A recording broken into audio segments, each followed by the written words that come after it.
Report.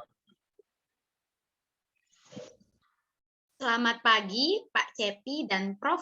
Sri Susilogati, kakak-kakak ASLab, dan teman-teman sekalian. Kami dari kelompok 2A ingin mempresentasikan hasil praktikum kami tentang titrasi asam basa, yaitu titrasi asidimetri dan alkalimetri.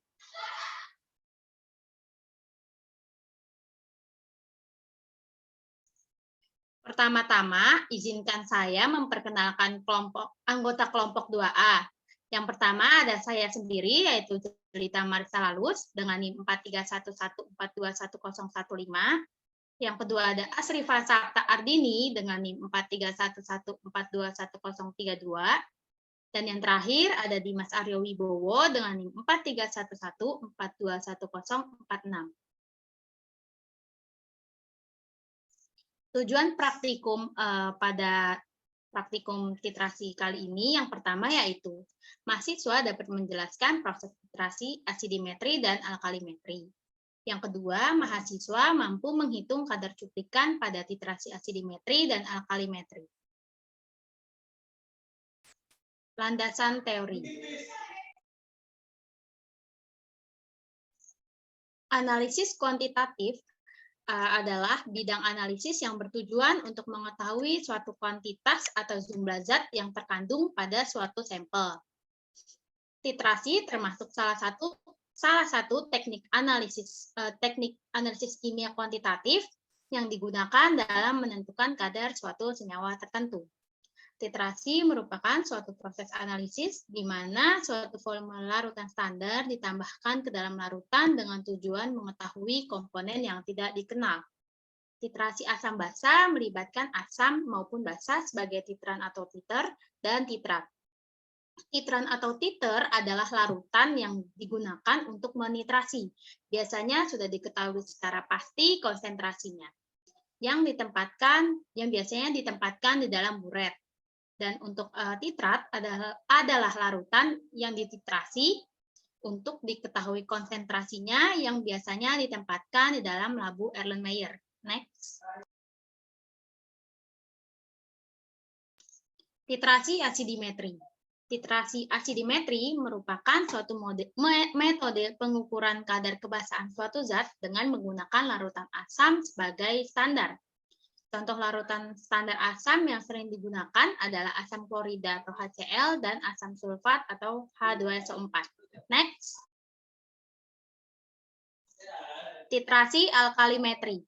Titrasi alkalimetri merupakan suatu teknik analisis untuk mengetahui kadar keasaman suatu zat dengan menggunakan larutan standar basa. Contoh larutan standar basa yang digunakan biasanya adalah natrium hidroksida atau NaOH.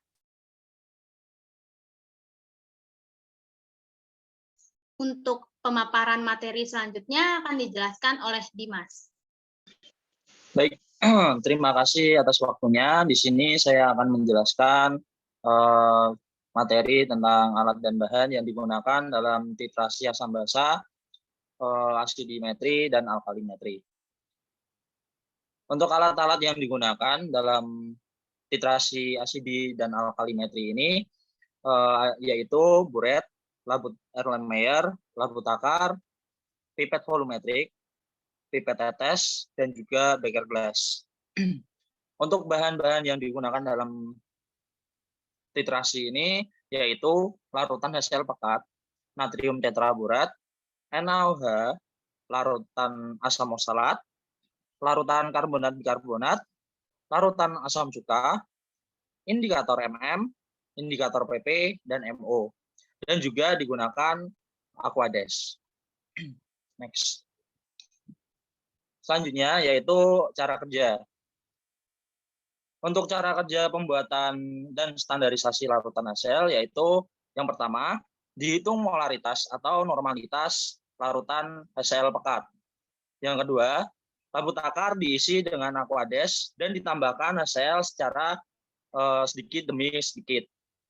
Langkah selanjutnya, dibuat 100 ml larutan standar natrium tetraborat.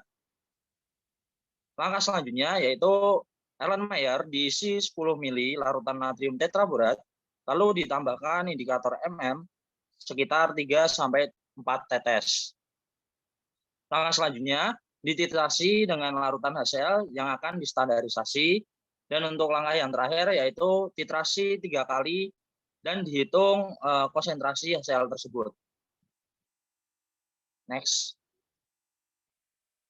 Cara kerja selanjutnya yaitu pembuatan dan standarisasi larutan NaOH. Langkah yang pertama yaitu dilarutkan 40 mg NaOH dalam 50 ml Aquades. Lalu dipindahkan ke dalam labu takar 100 ml dan diatkan atau ditambahkan Aquades hingga garis batas yang terdapat di labu takar tersebut. Nah, selanjutnya dibuat 100 ml larutan standar asam oksalat dan dilakukan titrasi dengan cara menambahkan larutan asam oksalat 10 ml ke dalam Erlenmeyer, lalu ditambahkan indikator PP sekitar 3-4 tetes. Langkah selanjutnya, dititrasi dengan larutan NaOH yang akan distandarisasi. Lakukan percobaan ini 3 kali dan dihitung konsentrasi NaOH tersebut. Next. Oke, untuk cara kerja penentuan kadar campuran karbonat bikarbonat, langkah yang pertama yaitu di dalam Erlenmeyer ditambahkan 10 ml campuran karbonat bikarbonat. Setelah itu ditambahkan dengan indikator PP. Nah, perubahan yang terjadi dalam Erlenmeyer yaitu dari awalnya campuran karbonat bikarbonat itu jernih atau tidak berwarna menjadi merah muda setelah penambahan indikator PP. Untuk langkah yang selanjutnya dititrasi dengan larutan HCl yang sudah distandarisasi hingga menemui titik akhir titrasi. Nah, saat menemui TAT ini, larutan yang ada di dalam Erlenmeyer tersebut akan berubah warna kembali menjadi tidak berwarna.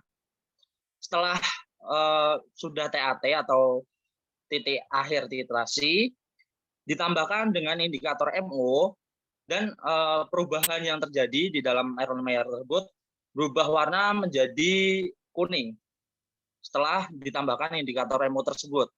Lalu dititrasi kembali dengan larutan HCl yang sudah distandarisasi kembali, akan berubah warna menjadi merah kemerahan begitu. Nah, untuk langkah yang di atas diulangi 3 kali dan dicatat V1 dan V2-nya atau TAT-nya. Begitu. Next. Berikutnya yaitu penentuan kadar asam cuka. Untuk langkah kerja yang harus dilakukan yaitu diencerkan sampel asam cuka 10 ml. Lalu dimasukkan ke dalam Erlenmeyer dan ditambahkan indikator PP. Perubahan warna yang terjadi di dalam Erlenmeyer dari jernih atau tidak berwarna setelah ditambahkan indikator PP tidak bereaksi sama sekali atau tetap menjadi tidak berwarna. Setelah itu dititrasi dengan larutan NaOH hingga mencapai titik TAT atau titik akhir titrasi dengan munculnya tanda atau munculnya perubahan warna yang terdapat di Erlenmeyer yang awalnya tidak berwarna menjadi merah muda. Nah, langkah-langkah yang di atas diulangi 3 kali percobaan dan dicatat TAT-nya, begitu.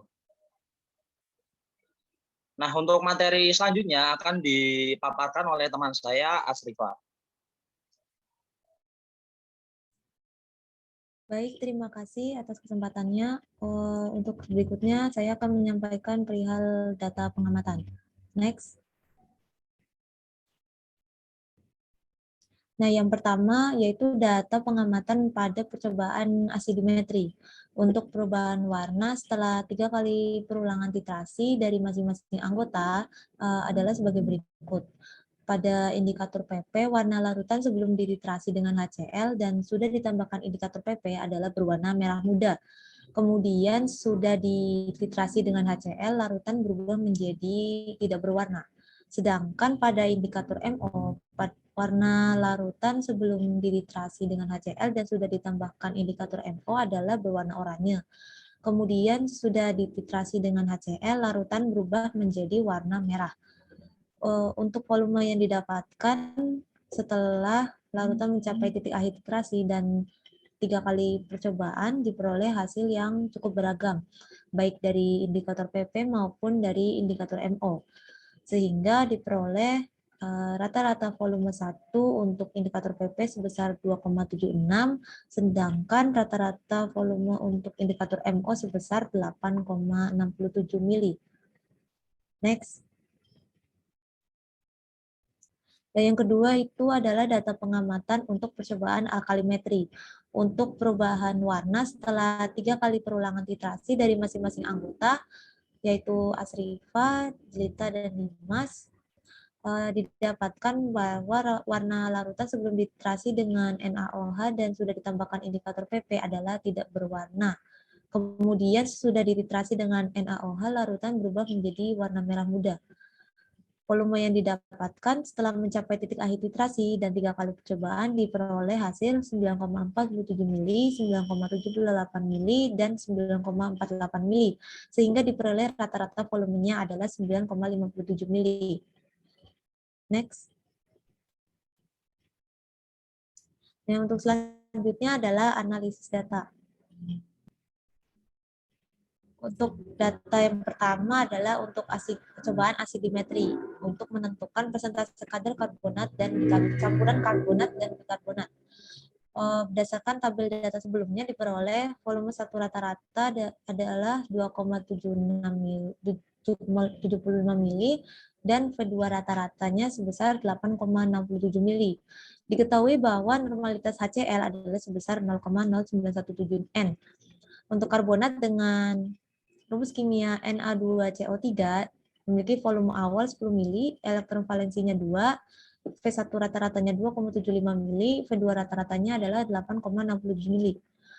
Sedangkan untuk bikarbonat dengan rumus kimia NaHCO3 memiliki volume sebesar 10 mili dan elektron valensinya 1. Yang pertama adalah kita menghitung jumlah mol dari karbonat sama dengan 2 dikali V1 rata-rata dikali normalitas HCl dikali volume pengencerannya dibagi volume awal dikali 1 per elektron valensi. Sama dengan 2 dikali 2,75 dikali 0,0917 dikali 1500 per 10 dikali 1 per 2. Sama dengan 37,82 milimol atau 0,04 mol. Next. Kemudian menghitung massa dari karbonatnya, yaitu dengan rumus mol karbonat dikali massa molar dari karbonat. Mol karbonat didapatkan sebelumnya adalah 0,04 dikali massa molar karbonat, yaitu 106, sama dengan 4,24 gram. Sehingga dapat dihitung persentase kadar karbonatnya, yaitu massa karbonat dibagi 7,5 dikali 100%, dengan massa karbonatnya 4,24, sama dengan 53,33%. Kemudian untuk berikutnya adalah untuk bikarbonat. Yang pertama menghitung milimolnya sama dengan V2 rata-rata dikurangi 2 dikali V1 rata-rata dikali normalitas HCl dikali larut volume pengenceran dibagi volume awal dikali 1 per elektron valensi. Sama dengan 8,67 dikurangi 2 dikali 2,75 dikali 0,0917 dikali 1500 per 10 dikali 1 per 1. Sama dengan 3,17 dikali 0,0917 dikali 150 sama dengan 43,60 milimol atau 0,04 mol. Kemudian begitu massa dari bikarbonatnya sama dengan mol bikarbonat dikali massa molar dari bikarbonat. Mol bikarbonatnya yaitu 0,04 dan massa molarnya bikarbonat sehingga hasilnya adalah 3,36 gram. Sehingga dapat dihitung persentase kadar bikarbonatnya. Massa bikarbonat dibagi 7,5 dikali 100% dengan massa bikarbonatnya 3,36 gram, sehingga hasilnya adalah 44,8%. Next. Kemudian dijumlahkan antara persentase karbonat dan persentase bikarbonat, yaitu 53,33% ditambah 44,80%, sama dengan 98,13%. Dapat dihitung pula ralat pengukuran dan ketelitiannya dari untuk karbonat, yaitu sebesar 0,008 mili, dan untuk bikarbonat yaitu 0,12 mili. Next. Kemudian analisis data untuk alkalimetri, yaitu penentuan kadar dari asam asetat atau asam cuka. Berdasarkan tabel data pengamatan yang sebelumnya, diperoleh bahwa volume rata-ratanya adalah 9,57 mili. Diketahui bahwa normalitas NaOH yaitu 0,0956. Asam cuka dengan rumus kimia CH3COH memiliki volume awal sebesar 10 mili, elektron valensinya 1, dan V rata-ratanya tadi adalah 9,57 mili. Yang pertama adalah menghitung mol dari asam cukanya dengan rumus N dikali V rata-rata kali 1 per elektron valensi sama dengan 0,0956 dikali 9,57 dikali 1 per 1 sama dengan 0,92 milimol. Kemudian kita menghitung pengencerannya dari asam cuka, yaitu 1100 dibagi 22 dikali mol asam cukanya. Didapatkan bahwa 1100 dibagi 22 sama dengan 50 dikali 0,92 sama dengan 46 milimol sama dengan 0,046 mol. Next. Kemudian menghitung massa dari asam cuka, yaitu mol asam cuka dikali massa molar dari asam cukanya. Mol asam cuka yang didapatkan tadi yaitu 0,046 dikali massa molar cuka yaitu 60 sama dengan 2,76 gram. Untuk volume asam cukanya dihitung dengan rumus massa asam cuka dibagi dengan massa jenisnya. Massa asam cukanya sebesar 2,76 gram dibagi 1,05 gram per mili untuk massa jenisnya, sama dengan 2,63 mili. Sehingga dapat dihitung persentase kadar dari asam cuka untuk volume per volume sama dengan volume asam cuka dibagi volume awal dikali 100% sama dengan 26,3%. Kemudian kita dapat membandingkan hasil persentase yang telah dihitung dari praktikum yang dilakukan dengan volume persentase kadar asam cuka yang ada di pasaran, yaitu 26,3% banding 25%. Dapat juga dihitung ralat pengukuran dan ketelitian untuk perhitungannya untuk penentuan kadar asam cuka yaitu 0,02 mili. Next. Untuk materi selanjutnya, pembahasan akan dijelaskan oleh teman saya, Jelita. Baik, next.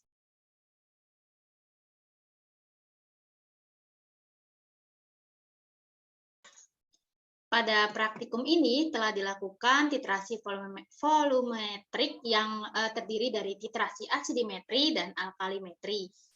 Saya akan menjelaskan tentang titrasi asidimetri. Titrasi asidimetri yaitu menentukan kadar campuran karbonat-bikarbonat menggunakan larutan standar HCl. Titrasi ion karbonat dan ion bikarbonat ini menggunakan indikator ganda, yakni indikator fenol petialin atau PP dan metil oren atau MO. Pada percobaan titrasi asidimetri, larutan HCl yang sudah distandarisasi digunakan sebagai titran, dan larutan campuran karbonat bikarbonat sebanyak 10 mili digunakan sebagai titrat atau yang akan dititrasi.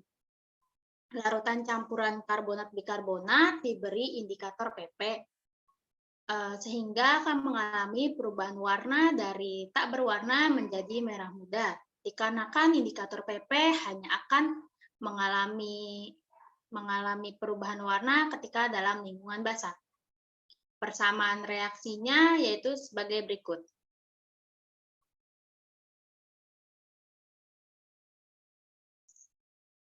H2CO3 aquos ditambah OH- aquos menjadi HCO3- aquos ditambah H2O liquid.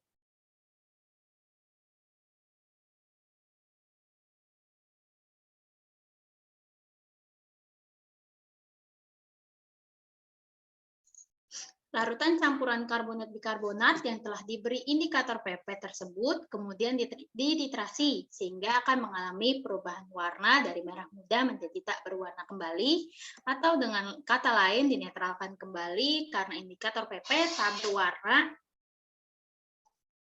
ketika dalam lingkungan asam. Dan larutan HCl merupakan asam dan mengandung H+. Setelah dititrasi menggunakan indikator PP, larutan campuran karbonat bikarbonat tersebut kemudian diberi indikator MO atau metil oren, sehingga akan mengalami perubahan warna dari tak berwarna menjadi oren, dikarenakan indikator MO hanya akan mengalami perubahan warna atau menjadi oren ketika dalam lingkungan basah. Persamaan reaksinya yaitu sebagai berikut. HCO3- aquos ditambah OH- aquos menjadi CO32- aquos ditambah H2O liquid.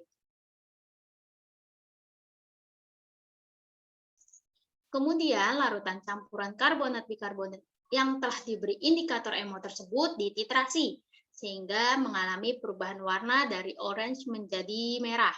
Karena indikator MO akan mengalami perubahan warna menjadi merah ketika dalam lingkungan asam dan karena larutan HCl atau asam klorida tersebut merupakan asam yang mengandung H+.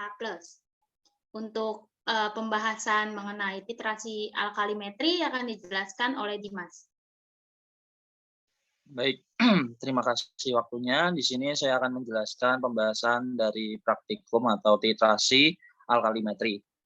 Nah, untuk titrasi alkalimetri ini untuk larutan baku sekunder yang digunakan yaitu sampel asam cuka. Dan untuk baku primernya yaitu menggunakan larutan NaOH yang sudah distandarisasi yaitu 0,1 N.